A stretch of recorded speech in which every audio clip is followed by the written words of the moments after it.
வணக்கம் நேர்களே. தாவேக அரசு பொறுப்பேற்றதுல இருந்து அதாவது கிட்டத்தட்ட 20 நாட்கள் பார்த்தீங்கன்னா எக்கச்சக்க பாலியல் வன்கொடுமைகள், குறிப்பா குழந்தைகளுக்கும் பெண்களுக்கு எதிரான பாலியல் வன்கொடுமைகள் அப்படிங்கிற செய்தியை நம்ம அனுதினமும் பார்த்துட்டு இருக்கோம். இந்த நிலை அப்படிங்கிறது மாறும், அதாவது நாங்க மாற்றம் தருவோம் அப்படின்னு சொல்லி வந்த அரசு மேல மக்கள் நம்பிக்கையை இழக்கக்கூடிய ஒரு நிலை தான் இப்போ இருந்துட்டு இருக்கு. அந்த வகையில இன்னைக்கு நம்ம நச்சின 4 கேள்வி நிகழ்ச்சியில நிறைய விஷயங்களை பத்தி பகிர்ந்துக்க போறோம். வாங்க பார்க்கலாம்.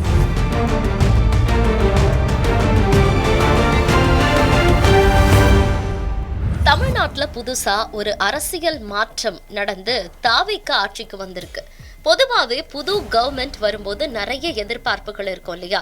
ஆனா ஆரம்ப கட்டத்திலேயே இவங்க முன்னாடி ஒரு பெரிய சவாலா வந்து நிக்கிறது சட்டம் ஒழுங்கு பிரச்சனை. குறிப்பா இப்ப கொஞ்ச நாளா தமிழ்நாட்டுல பெண்களுக்கு எதிரான பாலியல் வன்முறைகளும் குற்றங்களும் அதிகமாயிட்டு இருக்கு. பெண்களுக்கு எதிரான வன்கொடுமைகள் அது இந்த உலகத்துல எங்க நடந்தாலுமே நமக்கு ஒரு விதமான பதட்டமும் பயமும் இருக்கும்.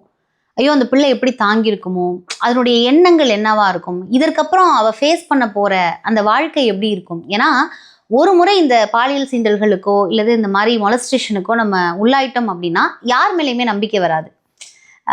அவ்வளோ சீக்கிரம் யாரையும் நம்ப மாட்டோம். ஸோ அந்த trauma of carrying this pain இருக்குல்ல, அது ரொம்ப பெருசா இருக்கும். அப்போ இந்த ஒரு பயமான ஒரு சூழ்நிலையை இதற்கு முன்பாகவே தாவேகாவில் மென்டலி தமிழக மக்கள்கிட்ட பதிய வச்சுட்டாங்க. இது ரொம்ப பெரிய ஒரு ட்ராமா தெரியுமா? இது யாரும் கவனிச்சாங்களா அப்படின்னு எனக்கு புரியல. ஏன்னா இதற்கு முன்பாக அவர்கள் என்ன சொல்றாங்கன்னா, தமிழ்நாடு, அதாவது டிஎம்கே பீரியட்ல தமிழ்நாடு பெண்கள் வாழ தகுதியற்ற ஒரு மாநிலம், எங்க பார்த்தாலும் இங்க பாலியல் வன்கொடுமைகளும் சட்ட ரீதியான பிரச்சனைகளுமே அதிகமாக இருக்கிறது அப்படிங்கிற மாதிரியான ஒரு மிகப்பெரிய போர்ட்ரேல் பண்ணாங்க. அதுல ரொம்ப பண்ணது இந்த பெண்களுக்கு எதிராக வன்கொடுமை செய்தது தான் அவங்க அதிகமா பேசியிருந்தாங்க. அப்படிங்கும்போது ஒரு மிகப்பெரிய கேள்வி நமக்குள்ள இருக்கு. நீங்க இப்படிப்பட்ட ஒரு மனநிலையை இந்த சமூகத்தில் பரப்புறீங்க. அதாவது ஆளுநர் ரவி அவர்களே தமிழ்நாடு பெண்கள் வெளியில மாநிலத்துல இங்க தங்கி படிக்கிற அளவுக்கு சேஃபான ஒரு இடம் தான் தமிழ்நாடுன்னு நமக்கு எதிராக பேசுறவரே அப்படி சொல்லும் போது, அவர் ஒரு திராவிடியன் ஐடியாலஜிக்கு எதிரானவர், அவரே தற்பொழுது அதை பாராட்டி பேசும் பொழுது இவர்கள் இப்படியாக ஒரு ட்ரெண்ட் செட் பண்றது மென்டலி ஒரு விதமான பயத்தன்மையை மக்களுக்குள் தூக்கி எறிந்து விட்டது அரசியல் லாபத்திற்காக தாவேகா அப்படின்னு சொல்லலாம். இப்படி இது மட்டும் இல்லாம பெண்களுக்கு எதிரான வன்முறைகள் திடீர்னு அதிகமாகிறதுக்கு பின்னாடி சில முக்கியமான சமூக மற்றும் நிர்வாக காரணங்கள் இருக்கு. அதாவது அதிகாரிகள் மாற்றம். ஒரு புது அரசு வரும்போது வழக்கம் போல போலீஸ் ஆபீசர்ஸ் எல்லாரையும் மாத்துவாங்க. இந்த டிரான்ஸ்பர் நடக்கிற கேப்ல கிரவுண்ட் லெவல்ல கண்காணிப்பு கொஞ்சம் குறைய வாய்ப்பு இருக்கிறதால இதைத்தான் சமூக விரோதிகள் தங்களுக்கு சாதகமா பயன்படுத்திப்பாங்க. அப்புறம் போதைப் பொருள் பிரச்சனை, டிஜிட்டல் தாக்கம், இது எல்லாமும் கூட ரீசன். பெண்களோட பாதுகாப்புக்காக அரசு கொண்டு வந்திருக்கக்கூடிய ஹெல்ப்லைன் நம்பர்ஸ், போலீஸ் ரோந்து வண்டிகள் அதிகப்படுத்துறது, அப்புறம் குற்றவாளிகளுக்கு சீக்கிரமா தண்டனை வாங்கி தர ஸ்பெஷல் கோர்ட் அமைக்க நடவடிக்கை, இது எல்லாமே புதுசு கிடையாது. இது எல்லாம் ஆல்ரெடி இருந்தது, இப்போ பெயர் மாற்றம் பண்ணியிருக்காங்க. இருந்தாலும் மக்கள் என்ன நினைக்கிறாங்க அப்படின்னா, இதெல்லாம் பேப்பர்ல மட்டும் இல்லாம உண்மையாவே கிரவுண்ட் லெவல்ல நடக்கணும் அப்படின்னு சொல்லி எதிர்பார்க்கிறாங்க. இந்த ஆட்சி அமைஞ்சல இருந்தே பாலியல் குற்றங்கள் அளவுக்கு அதிகமா எல்லா இடத்துலயும் நடந்துட்டே இருக்கு. ஸ்ரீவைகுண்டம், கோயமுத்தூர், சமீபத்தில் திருச்சி, எல்லா இடத்துலயுமே நடந்துட்டு இருக்கு. ஸ்ரீவைகுண்டத்துல தாவேகா கட்சிக்காரங்களே 2 பேரு அரெஸ்ட் பண்ணியிருக்காங்க. அவங்க கட்சிக்கார பொம்பளையே கூட்டு போய் பாலியல் ரீதியா துன்புறுத்தல்னா சொல்லி அந்த அம்மா கம்ப்ளைண்ட் கொடுத்து அவங்க மேல கைது பண்ணியிருக்காங்க. இந்த ஆட்சி அமைஞ்சல இருந்தே அளவுக்கு அதிகமா பாலியல் குற்றங்கள் நடந்துட்டு இருக்கு. ஆனா அதற்கான முயற்சி எதுவுமே இல்லையே, இன்ன வரைக்கும் அப்படி எதுவுமே நடக்கல. எங்க பார்த்தாலும் மது போதை, கஞ்சா, இந்த மாதிரி போதை வஸ்துக்களால அங்கங்க பிரச்சனை வந்துட்டு இருக்கு. கொலை அதிகமா இருக்கு. ஆட்சி அமைச்சு எத்தனை நாள்ல தூத்துக்குள்ள மட்டுமே தொடர்ச்சியா ஒரு 3-4 கொலை விழுந்துட்டு, இதே மாதிரிதான் தமிழ்நாடு ஃபுல்லா பரவலா இருக்கு. இந்த ஆட்சியில பெண்கள் பாதுகாப்பு எனக்கு தெரிஞ்ச அளவுக்கு இல்லை. சட்ட ஒழுங்கே சரியா இருந்த மாதிரி இல்லை. நிர்வாகத்துல அவங்க போலீஸை நல்லா வேலை வாங்கி அதுக்கேற்ற மாதிரி ஏதாவது டீட்டெயில் கொடுத்தாங்க வச்சாங்கன்னா தான் அவங்க பாதுகாப்பு பணியை மேற்கொள்வாங்க. எங்க பார்த்தாலும் பாலியல் குற்றமா தான் இருக்கு. மதுபான கடைகளை மூடுறேன்னு சொன்னாங்க, ஆனா பாதி கண்துடைப்பா தான் இருக்கு. பாதி இடத்துல இன்னும் மூடுன மாதிரியே இல்லை. இந்த ஆட்சியில பெண்களுக்கே பாதுகாப்பு இல்லை. ஊருக்குள்ள நடமாடவே முடியல மக்கள்லாம். இரவு நேரத்துல நேற்று கூட நம்ம கணேஷ் நகர்ல ஒரு பெரியவரை வெட்டி அவர்கிட்ட இருந்த மோதிரத்தை தப்பிட்டு போயிருக்காங்க. நடிகை தீபாவோட அப்பா வெட்டியிருக்காங்க. பெட்ரோல் பங்க்ல பெட்ரோல் போட போனவனா ஏதோ சத்தம் போட்டதுல அடிச்சு சூறையாடி ஒரே பிரச்சனையா இருக்கு. மொத்தத்துல இந்த ஆட்சி அமைஞ்சதுல இருந்து மக்களுக்கே பாதுகாப்பு இல்லை, இரவு நேரத்துல வெளியே வரவே பயமா இருக்கு. தற்போது ஆட்சி அமைத்திருக்கிற தமிழக வெற்றி கழகத்தினுடைய முதலமைச்சர் விஜய் அவர்களுடைய கவனத்திற்கு கொண்டு செல்லும் வகையில அவர் மக்களுக்கு வாக்கு சேகரிக்கும் போது சொன்ன ஒரு வாக்குறுதி என்னவென்று சொன்னால், பாலியல் வன்கொடுமை இல்லாத ஒரு அரசை அமைப்பேன், பெண்களுக்கு எதிராக குற்றங்களை ஒழிப்பேன் என்று சொல்லித்தான் அவர் ஆட்சியிலே அமர்ந்து உட்கார்ந்திருந்தார். அவர் வாக்கு சேகரிப்பின் போது கொடுத்த வாக்குறுதி அது மட்டும்தான். இன்றைக்கு தமிழகத்திலே நடந்திருக்கிற இந்த கொடுமையானது மிகவும் கண்டிக்கத்தகையிலே நடந்து கொண்டிருக்கிறது. அப்பொழுது விஜய் அவர்கள் சொன்ன வாக்குறுதியினுடைய நியாயம் என்ன? பெண்களுக்கு எதிரான குற்றம் இன்றைக்கு அவருடைய ஆட்சியிலே இருக்கிறதுக்கான காரணம் என்ன? ஒரு 4 வயது அதிகமான ஒரு குழந்தையை பாலியல் வன்கொடுமை செய்திருக்கிறார்கள். இதற்கு அவர் என்ன பதிலளிக்க போகிறார்? இப்படியே இந்த ஆட்சி நடந்து கொண்டு போனால் உண்மையிலே விஜய் அவர்கள் மக்களுக்கு கொடுத்திருக்கிற அந்த வாக்குறுதியை அவர் மீறுகிறார். விஜய் வாக்கு சேகரிக்கும் போது வாக்குறுதி கொடுத்தார்ல, பெண்களுக்கு எதிரான குற்றங்கள் நிகழாதுன்னு சிங்கப்பெண் திட்டத்தை கொண்டு வந்தார் இல்லையா? அப்ப அவர் கொண்டு வந்திருக்கிறாரு. மற்ற அரசு ஆட்சி செய்யும் போது குறை சொன்ன இவருடைய ஆட்சியில சிங்கப்பெண் திட்ட அமைச்சும் கூட இன்னைக்கு பாலியல் வன்கொடுமை நிகழ்ந்திருக்கு. இதுக்கு காரணம் என்ன? அவர் தான் காரணம். வாக்குறுதி சொன்னவர் கரெக்டா நிறைவேற்றணும் இல்லையா? முதல்ல கையெழுத்து போட்டது அவர் ஆட்சிக்கு வந்த பிறகு சிங்கப்பெண் திட்டம். அது அமலுக்கு வந்துருச்சா அப்படின்னா இல்லை. சரி, அமலுக்கு வரல அப்படின்னாலுமே கூட மற்ற காவலாளிகள் அவங்கவங்க போலீஸ் ஸ்டேஷன்ல அவங்கவங்க இயங்கிட்டு தானே இருக்காங்க. அப்படி இருந்தும் ஏன் இத்தனை பாலியல் குற்றங்கள் அங்காங்கு நடந்து கொண்டே இருக்கிறது அப்படின்ற ஒரு கேள்வி கேட்டா இது திமுகவின் சதி அப்படின்னு அவங்க பேசுறது ரொம்பவே எதுக்கெடுத்தாலும் திமுகவின் சதி. அதாவது இதற்கு முன்பாக நடந்தாலும் இதற்கு பின்பாக நடந்தாலுமே திமுகவின் சதிங்கிற ஒரு வார்த்தையில் மேலோட்டமாக தாண்டி போகிறார்கள். என்னை பொறுத்த வரைக்கும் ஏன் தாவேகாவின் ஆட்சியில் இன்னமும் இந்த விஷயங்கள் நடந்து கொண்டே இருக்குதுன்னா, தாவேகா இங்க சட்ட ஒழுங்கை பற்றி கவலைப்படாமல் கட்சியை ஸ்திரப்படுத்துவதில் மிக முக்கியமாக ஆர்வமாக செயல்பட்டு கொண்டிருக்கிறது அப்படிங்கிறதான் என்னுடைய பார்வையாக இருக்கு. ஏன்னா இப்போ நீங்க எந்த கட்சியிலிருந்து குதிரை பேரம் செய்து யாரை நம் கட்சிக்கு அழைத்து வரலாம், யாருக்கு இடம் கொடுக்கலாம், இன்னும் பார்த்தீங்கன்னா பல மாவட்டங்கள்ல இருந்து நீங்க பார்த்தீங்கன்னா இவங்களுக்குள்ள ஒரு என்ன மைண்ட் செட் வந்துருச்சுன்னா, டிவிகேக்கு போனா எந்த ஒரு கட்சி சார்ந்து இயங்காமலும் வேற வேலையில இருந்தாலுமே உடனே நம்ம ஒரு எம்எல்ஏ ஆயிடலாம், உடனே நம்ம ஒரு எம்பி ஆயிடலாம் அப்படிங்கிற ஒரு எண்ணம் அப்படிங்கிறது பொது ஜனங்களுக்குள்ள பரவலா இருக்கு.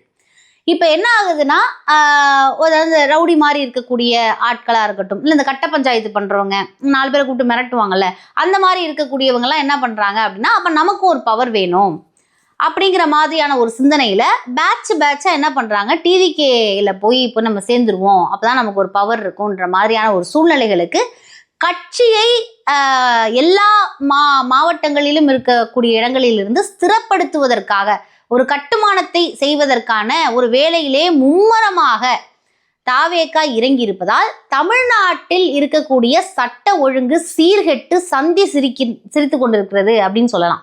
ஏன்னா நீங்க காட்டின அந்த ஃபிலிமிங், அதாவது தமிழ்நாடு ஒரு தகுதியற்ற ஒரு மாநிலம் பெண்கள் வாழ்வதற்கு அப்படிங்கிற டிராமாவை பெண்களுக்குள்ள ஏற்படுத்தி பலவிதமான பிரச்சனைகளை நீங்க அதற்காக பேசி, ஏன் நம்மளுடைய அமைச்சர் மரியாதைக்குரிய அமைச்சர் கீர்த்தனா அவர்களே பெண்களுக்கு ஏதாவது ஒரு பிரச்சனைனா தாவேகா ஆட்சி வந்ததுக்கு அப்புறம் நீங்க பாருங்க இப்பெல்லாம் இருக்கவே இருக்காது, பெண்களே நீங்க யாருன்னு காட்டுங்கன்னாங்க. இப்ப அவங்ககிட்ட போய் ஏன் இந்த மாதிரி பாலியல் குற்றங்கள்லாம் நடக்குது அப்படின்னு நம்ம கேட்டா, நீங்க அட்மினிஸ்ட்ரேஷன் பத்தி மட்டும் கேளுங்க, பாலிடிக்ஸ் பத்தி பேச வேணாம் அப்படின்னு அவங்க தாண்டி போறது அப்படிங்கிறத நம்ம பாக்குறோம். அப்போ நீங்க எதை அட்மினிஸ்ட்ரேஷனுங்கிறீங்க, எதை பாலிடிக்ஸுங்கிறீங்க? அப்ப இதற்கு முன்பாக நீங்கள் சத்தமாக பேசியதற்கான விஷயங்கள் என்னென்ன? ஏன்னா முன்னாடி திமுக ஆட்சியில இருக்கும் பொழுதே பல நடவடிக்கைகள் எடுக்கப்பட்டிருக்கு. அதாவது பெண்களுக்கு எதிராக ரொம்ப கடுமையான நடவடிக்கை, மரண தண்டனை வரை கொடுக்கப்படும் அப்படிங்கிற ஒரு மசோதா கொண்டு வந்ததாக இருக்கட்டும், அல்லது நீங்க இந்த பின்தொடர்ந்தாவே 5 வருஷம் கடுங்காவல் தண்டனை, இந்த டிஜிட்டல்ல போய் அபியூஸ் பண்ணா 5 வருடம் தண்டனை, இந்த மாதிரியான பல திட்டங்களை எல்லாம் நாம் கொண்டு அதை சட்டங்களா போட்டு நம்ம பெண்களுக்கு எதிரான பிரச்சனைகளுக்காக ஒரு காவல் மாதிரி இந்த சட்டங்கள் இருந்தது. மேலும் எந்த ஒரு பிரச்சனை நடந்தாலும் அது உடனே தீர்வு காண அவங்கள வந்து சட்டம் மூலியமாக அவர்களை தண்டித்து அவர்களுக்கு நம்ம வந்து இரட்டை ஆயுள் தண்டனை உடனே வாங்கி கொடுக்குறோம். அதாவது 157 டேஸ்லாம் நம்ம வந்து நிறைய, அதாவது ஒரு 200 நாட்களுக்குள்ளாகவே பல கேஸுக்கு வந்து இரட்டை ஆயுள் தண்டனையா இருக்கட்டும், இது போன்ற பல விஷயங்களை நாம் செய்திருக்கிறோம். அப்படிங்கும் பொழுது அந்த அளவுக்கு நம்ம இருக்கும் பொழுது நான் ஒரு விஷயத்தை கூடவே சொன்னேன், சரி இந்த சட்டங்கள் திட்டங்கள் இதெல்லாம் இருந்தாலுமே கூட இங்கே தனி மனித ஒழுக்கத்துக்கும் முக்கியமான ஒரு விஷயத்தை கொண்டு போய் சேர்க்க வேண்டும். ஏன்னா கடந்த மாதம், அதாவது மே 11 அன்று முதலமைச்சரா விஜய் ஆட்சி பொறுப்பேற்றுக் கொண்டதிலிருந்து மே 30 வரைக்கும் குழந்தைகளுக்கும் பெண்களுக்கும் எதிராக நடந்த பாலியல் வன்கொடுமைகள் அப்படிங்கிறது கொஞ்சம் நஞ்சம் இல்ல. ஒவ்வொரு சம்பவத்தின் பின்னணியும் நெஞ்சை பதபதக்க வைக்குது. சூலூர்ல 10 வயது சிறுமி பாலியல் வன்கொடுமை, கடலூர்ல பெண் கொலை செய்யப்பட்டு நெடுஞ்சாலையில புதைப்பு, திருவண்ணாமலையில விஜய் ரசிகர் மன்ற நிர்வாகி சிறுமிக்கு பாலியல் தொல்லை கொடுத்து கைது, மதுரையில அழுகிய நிலையில காருக்குள்ள பெண்ணோட உடல் மீட்பு, தூத்துக்குடியில ஸ்ரீவைகுண்டம் பக்கத்துல தாவேக்க நிர்வாகியால ஒரு இளம் பெண் பாலியல் வன்கொடுமை, மதுரை கீழமாத்தூர்ல தாவேக்க நிர்வாகியால 10ஆம் வகுப்பு மாணவிக்கு பாலியல் வன்கொடுமை, விழுப்புரத்துல 11 வயது சிறுமிக்கு பாலியல் வன்கொடுமை, நாமக்கல்ல 2 சிறுமிகளுக்கு பாலியல் வன்கொடுமை. நான் தூத்துக்குடியிலேருந்து பேசுகிறேன். பாலியல் வன்கொடுமை வந்து இப்போ ஸ்ரீவைகுண்டத்தில் பாட்டி சின்ன வயசுலேருந்து எல்லாருமே இருக்குது. அதேமாரி இப்போ நடக்கிற ஆட்சியில் இருக்கிற அவங்களோட கட்சிக்காரங்களே பாலியல் வன்முறைக்கு இது பண்ணுறாங்க. இதெல்லாம் சட்டத்தை வந்து கடுமையாக்கணும் நாங்கள் நினைக்கிறோம். பாலியல் குற்றங்கள் அதிகரித்து தான் இருக்குது. இதுக்கான ஆட்சி வந்து சரியில்லைன்னு தான் நாங்கள் நினைக்கிறோம். ஆட்சி மாற்றம் வந்தால் மாற்றம் வரும்னு எல்லாரும் மாற்றம்னு சொன்னாங்க. இதுதான் மாற்றமானு எங்களுக்கு தெரியலை. அதே மாதிரி காவல்துறையும் கட்டுப்பாடுக்குள்ளே வைக்கிறாமல் இருக்கிறாங்க. பெரியாரோட பேத்திகள் தான் நாங்கள்லாம். தைரியமாக வெளியே வரணும்னு பெண்களை வந்து சுதந்திரமாக நடைபோடணும்னு சொல்லியிருந்தாங்க. ஆனால் இப்போ வந்து பெண்களே சுதந்திரம் இல்லாமல் வீட்டுக்குள்ளேயே மறுபடி உள்ளே போகிற அளவுக்கு இந்த ஆட்சி இருக்குது. அது அவநிலையாக இருக்குது. அதை கொஞ்சம் பார்க்கணும்னு நினைக்கிறோம். பாதுகாப்பே இல்லை. பிள்ளைங்களை எல்லாத்தையுமே நாங்கள் இன்னுமே ரொம்ப பாதுகாப்பாக இருக்க வேண்டியது இருக்குது. கூரையே போக நாங்கள் தைரியமாக வெளியே அனுப்பிக்கிட்டு இருந்தோம். இப்போ வந்து எங்கள் பிள்ளைங்களெல்லாம் நாங்கள் எப்போ போகிற வைக்கிறேன்னு வந்து பழையபடியே நாங்கள் கேள்வி கேட்குற மாதிரி, சுதந்திரமே இல்லாத மாதிரி செயல்படுத்துகிற மாதிரி இருக்குது. அதே மாதிரி காவல்துறை வந்து மெத்தனை போக்கான்னு எங்களுக்கு தெரியலை. அவங்களும் கொஞ்சம் இருக்கணும். போன ஆட்சியில் வந்து கொஞ்சம் இதெல்லாம் இருந்தது, அதற்கான தீர்வும் கண்டுபிடிச்சாங்க. இல்லாமலாம் இல்லை, அதற்கான தீர்வுகள் நிறைய இருந்துச்சு. இதில் வந்து அவங்க பதிலே சொல்ல மாட்டேங்காங்க. எப்போ பார்த்தாலும் அவங்க தீய சக்தின்னு தான் சொல்லிட்டு இருக்காங்க. அவங்க தூய சக்தியாக இருக்காங்க. அந்த தூய சக்திக்குள்ள எஃபெக்டை வந்து போட மாட்டேங்காங்க. அமைச்சர் எல்லாருமே ரீல்ஸ் தான் போடுறாங்களே ஒழி ரியல் லைஃபுக்கு வர மாட்டேங்காங்க. கொஞ்சம் ரியல் லைஃபுக்கு வந்தால் மக்களோட கவனத்தை வந்து பார்த்துக்கிட்டா கொஞ்சம் நல்லா இருக்கும்னு நினைக்கிறோம். மக்களோட கவனத்தை பார்த்தா தான் நல்லா இருக்கும். ரியல் லைஃப்பில் வர சொல்லுங்கள், ரியல் லைஃபே எடுத்து போட சொல்லாதீங்க. அதே மாதிரி நாங்கள் தூத்துக்குடி மாவட்டத்தில் இருக்கோம். எங்கேருந்து தொகுதியே அவங்க தெரியாமல் பிரச்சாரம் பண்ணுறாங்க, அதுவும் இருக்குது. இது போட்டேன் அது போட்டேன், ரியல் ஆட்சியில் இல்லாமல் ரியல் ஆட்சியிலே வாழ்கிறாங்க. அவங்களோட கட்டுப்பாட்டில் தான் காவல்துறையே இருக்குது. முதலமைச்சர் கட்டுப்பாட்டுக்குள்ளே தானே இருக்குதுன்னு சொல்கிறாங்க.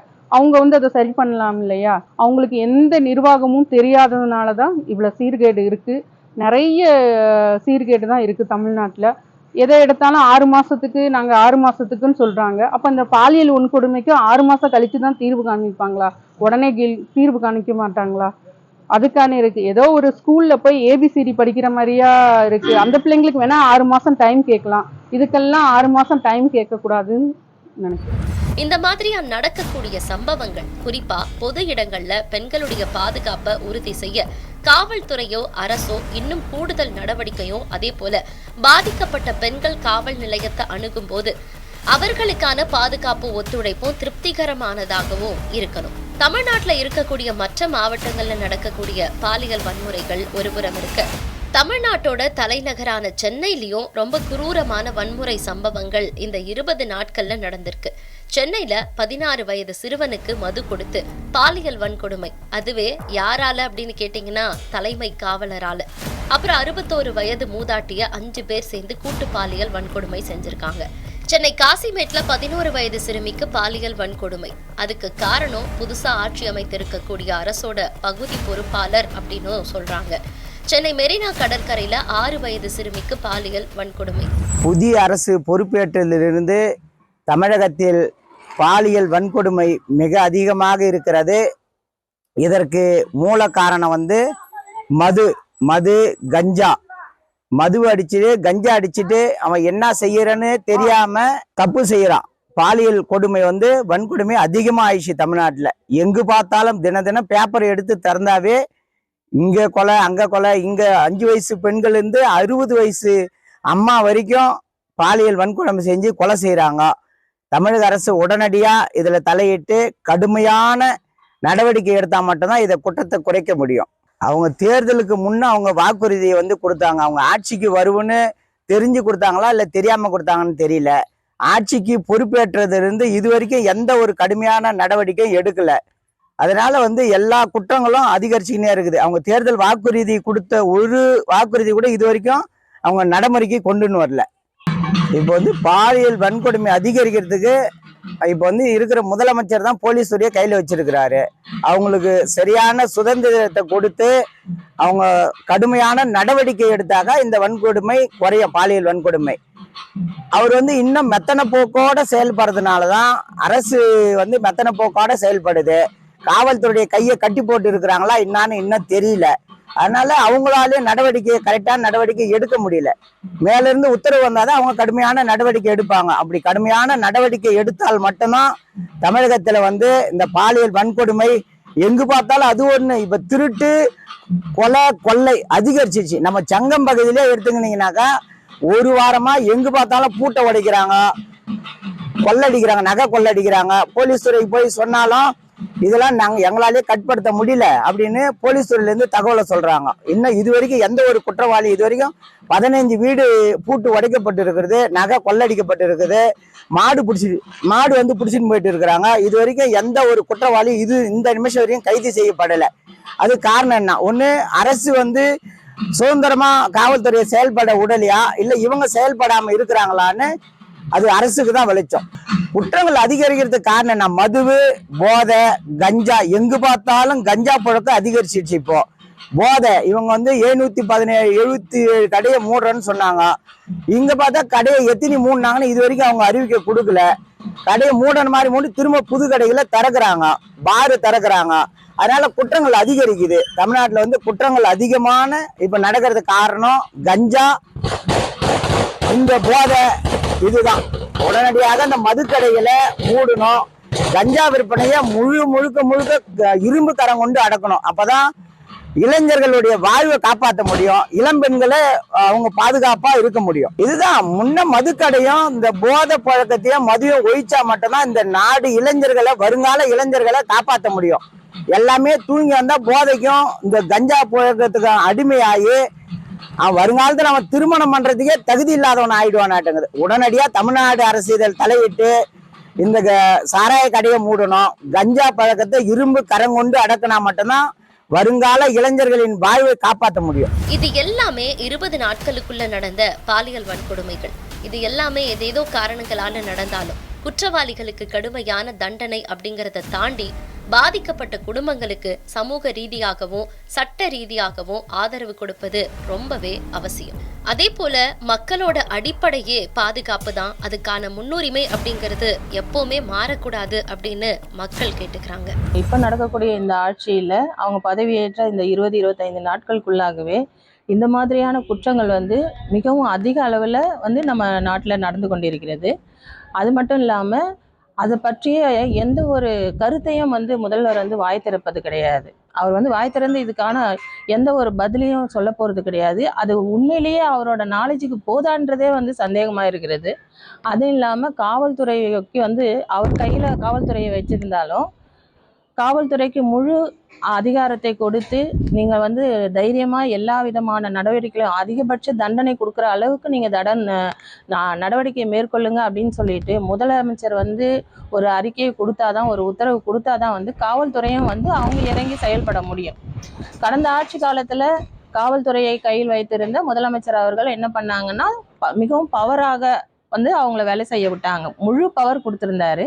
அதனால காவல்துறை அதிகாரிகள் வந்து மிக சிறப்பான முறையில் செயல்பட்டு குற்றங்களை வந்து தடுக்கிறதுல வந்து மிகவும் கண்காணிப்போடு செயல்பட்டாங்க. அங்கொன்று இங்கொன்றுமா நடந்தது வந்து இப்போ இந்த 1 மாத காலத்துக்குள்ளேயே வந்து அதிக அளவில் நடக்கக்கூடிய வழிநிலைக்கு நம்ம இப்போதைய இருக்கக்கூடிய அரசு வந்து வழிவகை செய்துள்ளது. அது மட்டும் இல்லாமல் மக்களிடம் வந்து போதிய விழிப்புணர்வை வந்து கடந்த கால முதலமைச்சர் அவர்கள் வந்து பல்வேறு வழிகளில் விழிப்புணர்வுகளை பல துறைகளின் மூலமாக மேற்கொண்டு வந்தாங்க. அதனாலேயும் குற்றங்கள் வந்து குறைந்த அளவில் நடந்திருந்தது. ஆனால் இப்போது வந்து எந்த துறையிலையுமே வந்து எந்த விதமான பணிகளும் மேற்கொள்ளப்படவில்லை. இன்னும் வந்து அந்தந்த துறைகளில் வந்து அவங்க போய் உட்காராத நிலைமையில தான் இருக்குதே தவிர எந்த ஒரு செயல்பாட்டுக்கும் எந்த ஒரு செயல்பாடும் வந்து ஒரு துறை சார்ந்த செயல்களும் வரலை. அதனால வந்து இந்த குற்றங்கள் நடக்கிறது வந்து ஜாஸ்தி ஆகுது. அதை தடுக்க முடியல அப்படின்னு சொல்லலாம். அது மட்டும் இல்லாமல் இந்த மாதிரியான குற்றங்களுக்கு வந்து தனிமனித ஒழுக்கம் அப்படின்றது வந்து ஒரு முக்கிய காரணியாக இருக்குது. இதுக்காக வந்து காவல்துறையினர் வந்து ஒவ்வொரு வீடுகளுக்கு முன்னாடியும் போய் காவலுக்கும் நிற்க முடியாது. அதே சமயத்தில் வெளியில் போகிற வர பெண்கள், பெண் குழந்தைகள் இவங்களுக்கு பின்னாடியும் காவலுக்கும் செல்ல முடியாது. காவல்துறை வந்து ஒரு குற்றம் நடந்துச்சுன்னா அந்த குற்றத்தை அதை அலசி ஆராய்ந்து அதற்குரிய தண்டனையை பெற்றுக் கொடுக்கறதுக்கான வழியை தான் செய்வாங்களே தவிர முன்னாடியே வந்து குற்றங்கள் வந்து நடக்குது அப்படின்னு சொன்னால் அது வந்து தனிமனித ஒழுக்கம் சார்ந்த ஒரு விஷயமாக என்னோட கருத்தாக நான் சொல்கிறேன். அது மட்டும் இல்லாமல் இப்போதே அரசு ஏற்றிருக்கக்கூடிய முதலமைச்சர் வந்து இன்னும் வந்து ஒரு ப்ரெஸ் மீட் எதுவுமே அதில் பேசாமல் இருக்கிறதுனால தான் வந்து நிறைய விஷயங்களுக்கு வந்து நம்மளால் வந்து தீர்வு காண முடியலை. சட்டம் ஒழுங்கு வந்து மிகவும் சீர்குலைந்த நிலைமையில கொண்டு செல்லப்படுகிறது. அதே மாதிரி முந்தைய முதலமைச்சர் அவர்கள் வந்து தன்னுடைய கட்டுப்பாட்டில் எல்லா துறைகளையும், எல்லா துறை அமைச்சர்களையும், எல்லா சட்டமன்ற உறுப்பினர்களையும் தன்னுடைய கட்டுப்பாட்டில் வைத்து கொண்டு அவர் வந்து சமுதாயத்தில் குற்றங்கள் எதுவும், தவறுகள் எதுவும் நடக்காத அளவுக்கு நம்ம என்ன செய்யணும், நம்மளுடைய நடவடிக்கைகள் எப்படி இருக்கணும், தமிழ்நாட்டை எவ்வாறு முன்னேற்ற பாதையில் எடுத்துக்கொண்டு போகணும் அப்படின்ற பல்வேறு திட்டங்களின் மூலமாக பல்வேறு செயல்பாடுகளை செய்து தமிழகத்தை வந்து மிகச்சிறந்த மாநிலமாக எடுத்துக்கொண்டு சென்றாங்க. ஆனால் இப்போ இந்த 1 மாதத்துக்குள்ளேயே தமிழ்நாடு வந்து மிகவும் 50 ஆண்டு காலம் வந்து பின்னோக்கி சென்றதாக ஒரு ஃபீலிங் வந்து இப்போ பொதுமக்கள் மத்தியில் இருக்குது. ஆஸ் அ பேரண்டாக வந்து நான் என்ன நினைக்கிறேன்னா, குழந்தைகளை வந்து இவங்க வந்து பாதுகாக்கணும். முதல்ல அதுக்கான எலெக்ஷனுக்கு முன்னாடி என்ன சொன்னாங்க, அவங்களோட தேர்தல் அறிக்கையில் குழந்தைகள் மற்றும் பெண்கள் பாதுகாப்பு குறித்து பெருத்த வசனங்களை எல்லாம் நல்லா பேசினாரு, நல்லா நடிச்சாரு. ஆனால் வந்து இப்போ ஆட்சிக்கு வந்துட்ட பிறகு வந்து அதை குறித்து எந்த விதமான ஒரு அறிக்கையும் வந்து அவர் வந்து கொடுக்கல. இது வரைக்குமே எந்த ஒரு அறிக்கையும் கொடுக்கல. அதே சமயத்தில் அந்த அரசு சார்ந்த அமைச்சர்களும் வந்து இது குறித்து பெண்கள் மற்றும் குழந்தைகள் பாதுகாப்பு மற்றும் அங்கே நடந்த இன்சிடென்ட்லாம் பற்றி கேட்கும்போது கூட அதை பற்றி பேசுறதுக்கான ஒரு நாலேஜ் கூட இல்லாத அளவுக்கு இப்போதைய இருக்கிற அமைச்சர்களும் சட்டமன்ற உறுப்பினர்களும் இருக்கிறாங்க. அவங்க வந்து என்ன சொல்கிறாங்கன்னா, எங்களுக்கு அவகாசம் தேவை அப்படின்னு சொல்கிறாங்க. பல்வேறு திட்டங்கள் இப்போ கடந்த கால ஆட்சியில் நடைபெற்ற திட்டங்கள் அது தொடரணுமா வேண்டாமா, எப்படி நம்ம செய்யலாம், நம்ம புதிய திட்டங்களை எவ்வாறு எடுத்துக்கொண்டு வரலாம் அப்படின்றதுக்கு வேணா அவங்க வந்து கால அவகாசம் கேட்கலாமே தவிர இது போன்ற குற்றங்களை வந்து தீர்வு காண்றதுக்கு வந்து நம்ம கால அவகாசம் கேட்கக்கூடாது என்பது என்னோட கருத்து. இப்போ ரீசெண்டாக நடந்த பல விஷயங்கள்ல போக்சோலையோ இல்லது பெண்களுக்கு எதிரான பாலியல் குற்றங்களையோ கைதானது தாவேகாவின் நிர்வாகிகள் நிறைய பேர் கைதாயிருக்காங்க. இதை ஏன் நான் இங்கே குறிப்பிட்டு சொல்கிறேன் அப்படின்னா, அவங்க ஆட்சி நடக்குது அப்படிங்கும் பொழுது அவங்களே வந்து பெண்களுக்கு எதிரான பாலியல் குற்றங்களில் எந்த அளவுக்கு இறங்கி இருக்கிறார்கள் அப்படிங்கும் பொழுது இதனுடைய கொள்கையை இவர்கள் எந்த அளவுக்கு கடைபிடிக்கிறாங்க, அதை தாண்டிய தனி மனித அந்த இச்சைங்கிறத உங்களுக்கு பெரிதாக இருக்கிறது. மேலும் இந்த தனி மனித இச்சை அப்படிங்கிறத எந்த அளவுக்கு வந்து ஒரு அவேர்னஸ் கிரியேட் பண்ண வேண்டிய சூழ்நிலை இருக்கிறது, இதெல்லாம் இந்த கட்சி பேசி இருந்துச்சு அப்படின்னா இது ஒரு வளரக்கூடிய கட்சி அப்படின்னு சொல்லுவோம். ஆனால் பெண்களுக்கு எதிராக நடக்கக்கூடிய இந்த வன்கொடுமைகளை பயன்படுத்தி அதை ஒரு அரசியல் துவப்படுத்தி அது வந்து தற்பொழுது ஒரு ஆட்சி அமைத்து விட்டு தற்பொழுது எங்கு பார்த்தாலும் பாலியல் வன்கொடுமைகள் நடக்குது. நீங்க தான் பெரிய ஆளாச்சே, உங்களால இப்படி பண்ணி எல்லாத்தையுமே மாத்திர முடியும்னு சொல்லி தான் நீங்க ஆட்சிக்கு வந்தீங்க அப்படிங்கும் பொழுது ஏன் இப்படி பண்ணி உங்களால எதையுமே மாற்ற முடியல அப்படிங்கிற ஒரு கேள்வியும் எங்களுக்கு இருக்கு. அப்ப சிங்கப்பெண் படைன்னு போட்டு அவங்க வேலை பார்த்தாதான் இதெல்லாம் நடக்குமா? அப்ப ஆல்ரெடி இருக்கக்கூடிய காவல்துறை அதிகாரிகள் ஏன் இதற்காக செயல்படவில்லை? அவங்களை இயக்குவது யார் அப்படின்ற பல கேள்விகள் இருக்கிறது.